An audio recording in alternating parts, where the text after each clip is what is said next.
नमस्ते दोस्तों। क्या आपने कभी सोचा है कि क्या होगा अगर एक दिन किसी देश की जनता उठ खड़ी हो और अपने ही राजा का सिर कलम कर दे? सुनने में ये किसी फिल्म की कहानी जैसा लगता है, लेकिन सालों पहले फ्रांस की गलियों में यही हकीकत थी। आज हम बात करेंगे फ्रेंच रिवॉल्यूशन यानी फ्रांसीसी क्रांति की, जिसने न सिर्फ फ्रांस को बल्कि पूरी दुनिया के सोचने का तरीका ही बदल दिया।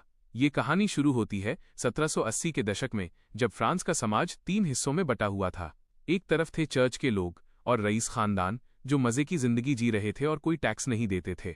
दूसरी तरफ थी आम जनता, किसान, मजदूर और छोटे दुकानदार, जिन पर टैक्स का सारा बोझ डाल दिया गया था। उस समय फ्रांस का राजा था लुई 16वां, जो अपनी ही ऐशो आराम की दुनिया में मस्त था, जबकि बाहर लोग भूख से मर रहे थे और रोटी की कीमतें आसमान छू रही थीं। गुस्सा तब और बढ़ गया जब जनता को लगा कि उनकी आवाज सुनने वाला कोई नहीं है। फिर आता है वो ऐतिहासिक दिन, 14 जुलाई 1789, जब भड़की हुई भीड़ ने बास्टिल के किले पर धावा बोल दिया, जो राजा की तानाशाही का प्रतीक था।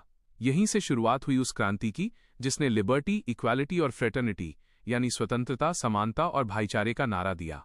राजा और रानी को महल छोड़कर भागना पड़ा और बाद में उन्हें सरेआम फांसी दे दी गई। लेकिन दोस्तों, ये क्रांति इतनी भी सीधी नहीं थी। राजा के हटने के बाद फ्रांस में एक ऐसा दौर आया जिसे रेन ऑफ टेरर कहा जाता है, जहां रोबेस्पियरे नाम के नेता ने हजारों लोगों को सिर्फ शक के आधार पर मौत के घाट उतार दिया।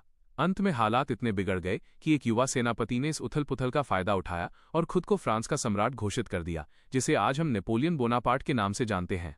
इस पूरी क्रांति ने हमें सिखाया कि जब अन्याय हद से बढ़ जाता है तो बदलाव की लहर को रोकना नामुमकिन हो जाता है। इसी क्रांति की वजह से आज दुनिया के ज्यादातर देशों में लोकतंत्र और मानवाधिकारों की बात की जाती है। फ्रांस के उन आम लोगों ने साबित कर दिया कि असली ताकत महलों में नहीं बल्कि जनता के हाथों में होती है। उम्मीद है कि आपको इतिहास का ये रोमांचक पन्ना पसंद आया होगा और आपको समझ आया होगा कि क्यों फ्रेंच रिवॉल्यूशन को इतिहास की सबसे महत्वपूर्ण घटना माना जाता है। अगर आप ऐसी ही और ऐतिहासिक कहानियों को आसान भाषा में सुनना चाहते हैं तो इस वीडियो को लाइक करें और हमारे चैनल को सब्सक्राइब करना न भूलें। अपना ख्याल रखिए और मिलते हैं अगले वीडियो में।